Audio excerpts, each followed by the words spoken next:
Kadathanad labour contract co operative സൊസൈറ്റിയിലെ കോടികളുടെ നിക്ഷേപ തട്ടിപ്പിൽ കൂടുതൽ ഞെട്ടിക്കുന്ന വിവരങ്ങൾ പുറത്ത്.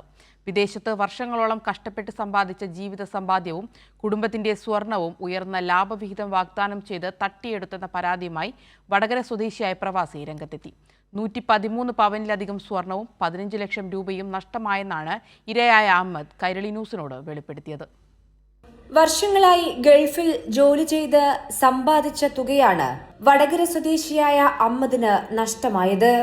ഉയർന്ന ലാഭവിഹിതവും സുരക്ഷിത നിക്ഷേപവുമെന്ന വാഗ്ദാനം വിശ്വസിപ്പിച്ചാണ് സൊസൈറ്റി ഡയറക്ടർമാർ പണവും സ്വർണവും പല ഘട്ടങ്ങളിലായി കൈപ്പറ്റിയത് എന്നതാണ് മുട്ടുങ്ങൽ സ്വദേശിയായ അഹമ്മദിന്റെ പരാതി.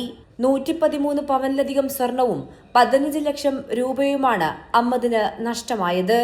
കുടുംബത്തിലെ ഓരോരുത്തരുടെയും സമ്പാദ്യമാണ് ഇങ്ങനെ സൊസൈറ്റിയുടെ കൈകളിലായി എത്തിയത്.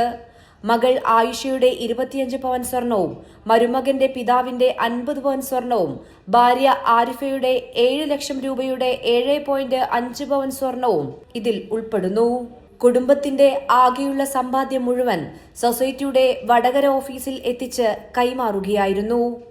എന്നാൽ കാലാവധി കഴിഞ്ഞിട്ടും പണമോ സ്വർണമോ തിരികെ ലഭിച്ചില്ല. പലതവണ സൊസൈറ്റി ഓഫീസിലും ഡയറക്ടർമാരുടെ വീടുകളിലും കയറിയിറങ്ങിയെങ്കിലും ലഭിച്ചത് ഓരോ തവണയും പുതിയ വാഗ്ദാനങ്ങൾ മാത്രമായിരുന്നു എന്നതാണ് അഹമ്മദിന്റെ പരാതി. ബന്ധുക്കളായിട്ട് 15 ലക്ഷം രൂപ എൻ്റെ അടക്കം 5 ലക്ഷം റുപ്യ എൻ്റെ ഉണ്ട്. പിന്നെ എൻ്റെ ഭാര്യേൻ്റെ ഉണ്ട്, ഭാര്യേൻ്റെ ഉമ്മാൻ്റെ ഉണ്ട്, അവരെല്ലാം സ്വർണ്ണമുണ്ട്. എൻ്റെ മകളുണ്ട്, പിന്നെ മകളെ ഭർത്താവിൻ്റെ ആൾക്കാരുണ്ട്. എല്ലാം കൂടി 112 പവനുണ്ട്. സമാന രീതിയിൽ ജീവിത സമ്പാദ്യം മുഴുവൻ നഷ്ടപ്പെട്ട നിരവധി നിക്ഷേപകർ ഇതിനോടകം തന്നെ പരാതിയുമായി വീണ്ടും രംഗത്തെത്തിയിട്ടുണ്ട്. ഗൾഫിലെ വിയർപ്പിന്റെ വിലയായി സമ്പാദിച്ച സുരക്ഷിതമായ നാളെ എന്ന പ്രതീക്ഷയാണ് ഇതോടെ അഹമ്മദിന് തകർന്നു വീണത്. കൈരളി ന്യൂസ്, കോഴിക്കോട്.